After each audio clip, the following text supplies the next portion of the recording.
الرحمن الرحیم۔ کتابوں کے نام سے ماہر بنے کرتے ہیں جی سب سے پہلے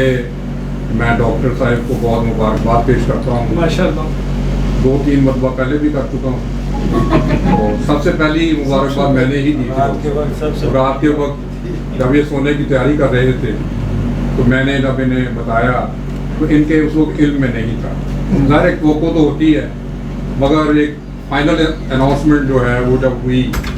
تو ڈاکٹر صاحب نے یہ کہا کہ آپ کے منہ میں گھی شکر،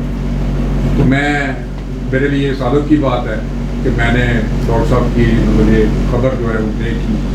اسی وقت سوشل میڈیا پہ بھی لگائی۔ تو ڈاکٹر صاحب کو ہم نے دیکھا ہے،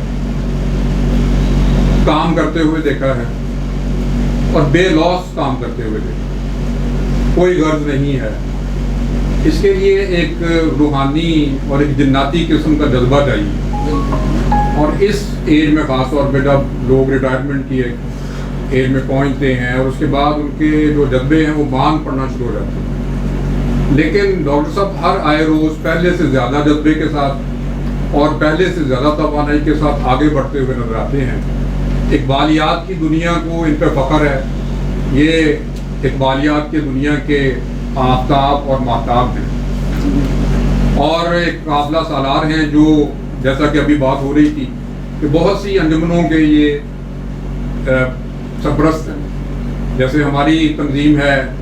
اقبال ریسرچ انسٹیٹیوٹ، اسی طرح بزم فکر اقبال ہے، اور اب جو ہم ادارہ جو 14 اگست کو ہم نے بنایا ہے انٹرنیشنل اقبال اسکالرز ایسوسیشن، اس طرح کا کوئی ادارہ پہلے عالمی سطح پہ اس طرح سے موجود نہیں تھا،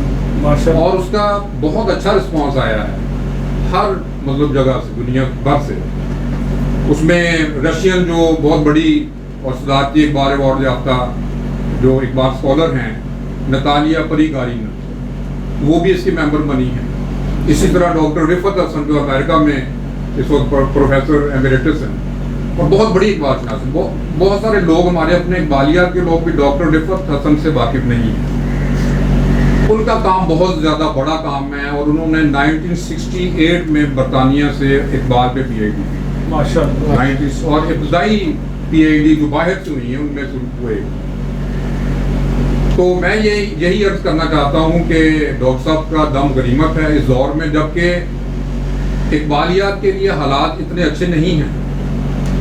اب سوشل میڈیا جو لوگ استعمال کرتے ہیں وہ یہ دیکھ سکتے ہیں کہ اقبال کے خلاف ایک طوفان بدتمیزی برپا ہے اور انجینئرڈ ایفرٹ ہو رہی ہے، بالکل درست فرمایا آپ نے، اور ہم اپنی بساط بھر کوشش سے اس کو کاؤنٹر کر رہے ہیں، اور اللہ کے فضل سے کافی حد تک ہم نے کاؤنٹر کیا ہے۔ یہ جب میں نے آج سے تقریباً 12 سال پہلے جب سوشل میڈیا پہ آیا ایک دوست کے کہنے پہ، تو میں نے دیکھا کہ جو ہمارے اقبال شناس ہیں وہ زیادہ تر اس سے بالکل انڈیفرنٹ ہے، وہ سوشل میڈیا کو بہت محدود استعمال کرتے ہیں، اور جو اقبال کے اوپر رقیق حملے ہو رہے ہیں ان کا کوئی جواب ان کی طرف سے نہیں آ رہا۔ تو میں نے اس وقت یہ ایک مہم شروع کی،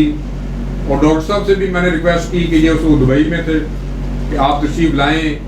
اور آپ کے آنے سے فضا بدلے گی، اور یقینی طور پہ بدلی۔ ڈاکٹر صاحب ایک بہت بڑی علمی شخصیت ہے، اور جیسا کہ پہلے بھی بات ہو رہی تھی ان کی پوری زندگی علم حاصل کرتے ہوئے ہی گزری ہے۔ فارسی میں مطلب ایک دیکھیں کہ ایک آرمی مین ہوتے ہوئے انہوں نے جس طرح سے علمی سرگرمیوں کو ساتھ ساتھ چلایا ہے، یہ آسان نہیں ہوتا، کیونکہ آرمی کی لائف جو ہے بڑی ہی مطلب بہت زیادہ مصروف لائف ہوتی ہے، بڑی اسٹریسفل لائف ہوتی ہے۔ ڈاکٹر صاحب نے اپنا علمی سفر جاری رکھا ہے۔ اب ان کی کوئی مجبوری تو نہیں تھی کہ یہ فارسی میں پی ایچ ڈی کریں، انہوں نے کی، اور یہ عبدالحمید عرفانی صاحب کے شاگرد ہیں، یہ بہت بڑے اعزاز کی بات ہے، جنہوں نے ایران میں اقبالیات کا پودا لگایا۔ تو انشاءاللہ ہم نے یہ ادارہ بنایا ہے انٹرنیشنل اقبال اسکالرز ایسوسیشن، اس کی سربراہی بھی ڈاکٹر صاحب ہی کریں گے۔ مجھے کوئی اور شخص نظر نہیں آیا دنیا بھر میں جو ان سے زیادہ اس کی اہلیت رکھتا ہوں۔ باہر سے بھی لوگ ہم انشاءاللہ اس میں بورڈ آف ڈائریکٹرز میں بھی شامل کریں گے، جنرل سیکرٹری بھی، باہر سے ہی لیں گے، لیکن ڈاکٹر صاحب کا جو وجود مسعود ہے وہ ہمارے لیے غنیمت ہے، اور میری دعا ہے کہ وہ اپنا علمی سفر اسی جذبے، اسی توانائی اور اسی ذوق و شوق سے جاری رکھیں۔ اسی کے ساتھ میں اجازت کرتا ہوں۔ بہت شکریہ۔